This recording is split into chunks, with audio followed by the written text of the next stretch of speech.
Hi everybody, Mr. R here. We thought that this will be a good opportunity for me to tell you some stories. And what I really need to do is I need to start at the very beginning. Before I actually start, maybe I should say this is a new experience for me, sitting here in front of a camera. So you need to bear with me a little bit if I have some issues with the technology, or maybe I'm not speaking loud enough. I'm very used to looking down and looking at the children sitting in front of me, and it's a different concept looking at a screen. But anyway, here we go. Most of you know that my stories are true. They come from really two places. They come from my experiences when I was travelling and living in different countries, but also from a box that I found. And it's the box that I want to tell you about today. And then the next time that we meet, I'm going to tell you one of the stories from the box. So I need to start at the very beginning. As most of you know, before I lived in Canada, I lived in two other countries. I lived in a country called Austria, which is where my daughter is living now. And I also lived in England. England was where I was born. So my parents and my brothers and sisters all live in England, in the capital city, which is London. Now, before I became a teacher in England, I was a carpenter. Carpenter is somebody who works with wood. And I worked in lots of different places, lots of different buildings around the centre of London. London is a huge city, bigger than Vancouver, with lots of people. It's a very busy place, lots going on. And as I worked as a carpenter, I would work in lots of very interesting places. Now, one day I was driving home from work when my phone rang, and I stopped my car and answered the call. And it was from the director of the Tate Gallery. Now, the Tate Gallery is a huge, big art gallery, which is right in the centre of London.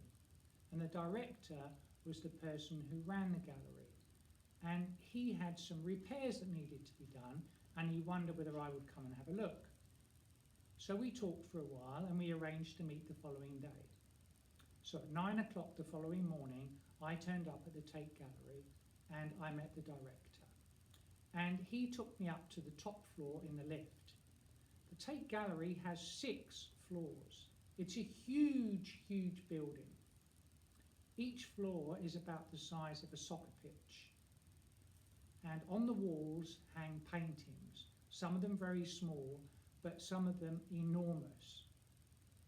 And it's quite interesting walking around the gallery and going up and down in the lift and looking at all of these amazing paintings. And the director showed me the floors that needed repairing. They were made up of small wooden blocks. Each of the wooden blocks joined another wooden block. And it looked something similar to this. I drew a very quick drawing before I sat down. It looked something very similar to this, with each block joined together.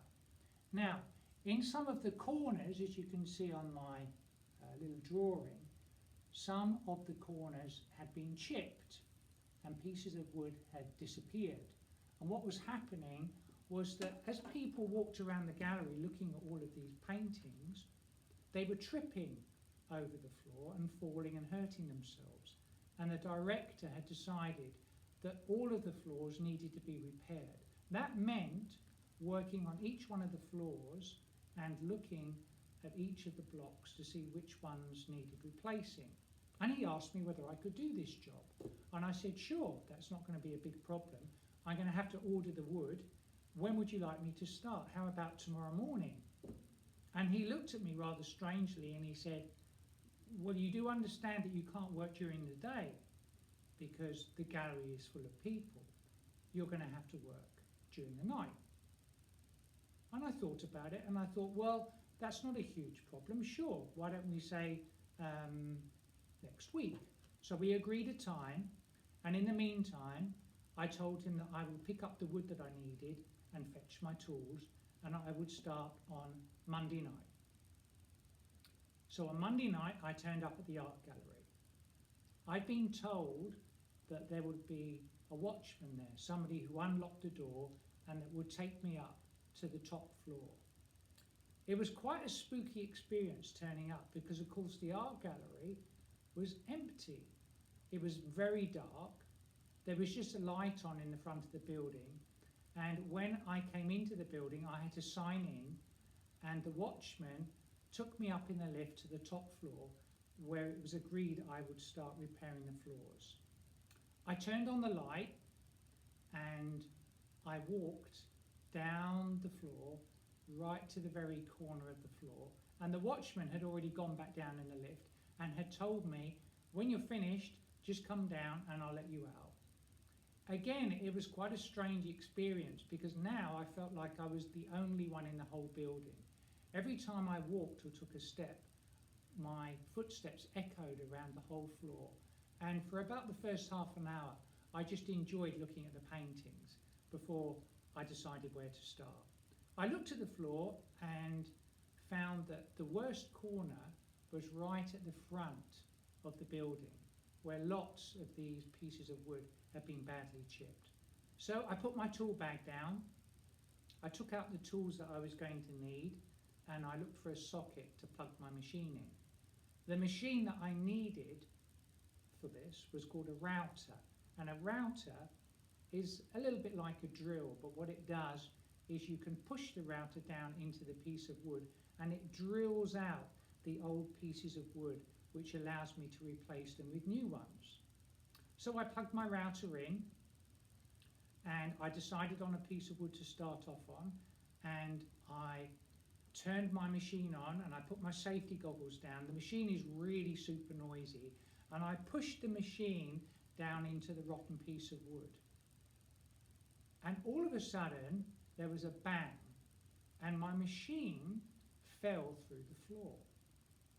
I very quickly realized that this was pretty dangerous, so I reached over and unplugged my machine at the wall socket and looked down into the hole where my machine had fallen. Now my machine had broken 3 of the pieces of wood and it had landed on the ceiling underneath. So where I was working was on the top layer, and then there was a gap of about this much, and on the ceiling on the floor underneath, that's where my machine had landed. Now of course I had turned it off so it wasn't spinning anymore, but I had to fetch my machine. So I reached down into the hole with my arm and I felt around inside the hole for my machine, and I pulled my machine out and it wasn't damaged, and then I realized that I was missing a part of it.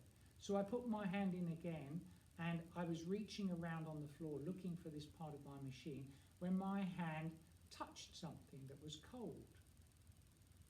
And I didn't know what this was, and at first I was frightened and I pulled my hand out wondering what it was, and I couldn't see inside the hole, it was dark, so I got a torch, which I always carried around with me, and shined it down in the hole, and it was a box. And I pulled the box out of the hole and I sat down and put it on my lap. And it had a small keyhole in the middle of it, but it wasn't locked. And before I opened it, I remembered thinking really clearly, what is going to be inside this box?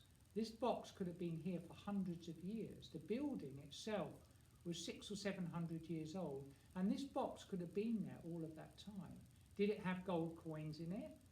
Did it have something else very valuable? Maybe did it have small paintings in it? It wasn't a very big box, so I opened up the box and looked inside, and there was nothing but paper. And I remember being really disappointed. Paper inside a mysterious box. What could be more boring? Anyway, I took the paper out and it was done up in a ribbon. And I opened up the first piece of paper. The first piece of paper fell apart in my hands. It was so old. The second piece did the same thing. But by the third piece, the paper was holding together, and I realized how old the writing was. All the stories, which I later found out, had been written in pen. and they were written on very different types of paper than we see today, for instance, in the classroom. Anyway, I sat down and I read one of these stories, and it was about London town 500 or 600 years ago, and it was a fantastic story. And then I read the next one, and then I read the next one, and all of a sudden I realised that 3 or 4 hours had gone past and I hadn't even started doing any work. So I put the stories back in the box and I started doing some work on the floor. And when it was time to leave the art gallery, I sat down and put the box back on my lap. And I had a bit of a dilemma. A dilemma is a bit of a problem. And I thought to myself, what am I going to do with this box? Should I tell the art gallery and the director that I found the box and it's full of stories, or should I keep the box? I thought about it for quite a while. Was I stealing the box? But then I thought to myself, well, what does the box have inside? It doesn't have anything too valuable. It doesn't have coins, it doesn't have pictures or artwork. Really all it has is stories in it. I think I'm going to keep the box. So that's what I decided to do. Now, I was a little bit worried about the Watchman because I didn't really want to go down with the box under my arm. So what I did was I made space for it in my tool bag and I put the box inside my tool bag. And when I went down, I had to sign myself out on a sheet by the door, and we said goodnight and arranged to see each other the following day, and I left. Now, fast forward now until the time when I came to Canada, when I was preparing, ready to come to Canada. In the meantime, I've been telling my stories to children because the stories were really interesting and exciting and the children seemed to really enjoy them. And I didn't want to keep my box at home because at that time I was living with a group of people and we each had a room in a large house, and I was a little bit worried that the box might be taken. So I decided to hide my box. I had a favourite place which was in a forest very close to where I lived. It was a huge forest, and I would often go there at the weekend, and in the middle of the forest was a lake and a huge tree, and I would often sit under the tree and I would take my box with me and read. And when I decided to come to Canada, I decided to leave my box under the tree.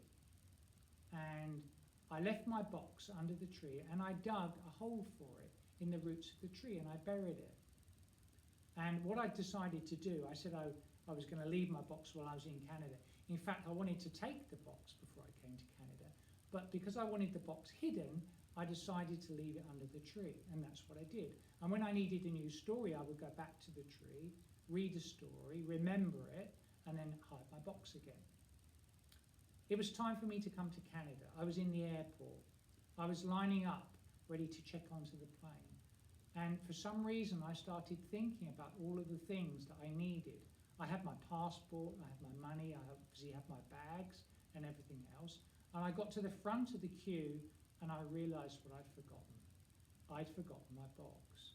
One of my most valuable possessions. I couldn't go back and get it now. My plane was due to fly out. So I actually had to leave my box in England. I wasn't able to go back to England for 2 years. And when I did go back, all I could think about was getting to the forest to see whether my box was still there. But it was a very quiet place and I'd hidden my box really well. And it wasn't long before I dug it up and I was sitting with my precious box with all of my stories inside.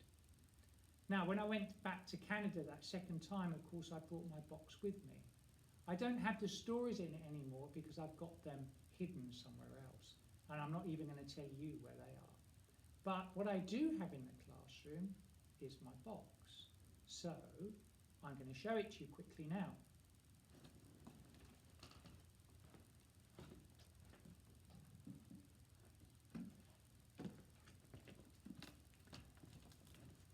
So here is my story box, and it's not particularly exciting, but it is extremely old, and I don't know whether you can see that very clearly on the camera. There's a small metal plaque here in the middle that has nothing on it, and there are hinges at the back of the box, and the box opens up like this, and like I say, there's nothing inside the box now, it's just an empty box. This is just some kind of material that was put in the box, and there is no key that comes with the box either. So this is my story box that I found in the Tate Gallery. And what I'm going to do is, the next time that we meet, I am going to tell you one of the stories that came from this box. So it's been a pleasure to sit here and tell you the beginnings of where my stories come from, and I'm really looking forward to the next time that we can meet, when I'm going to tell you one of the stories from the box. You guys look after yourselves, and looking forward to seeing you soon.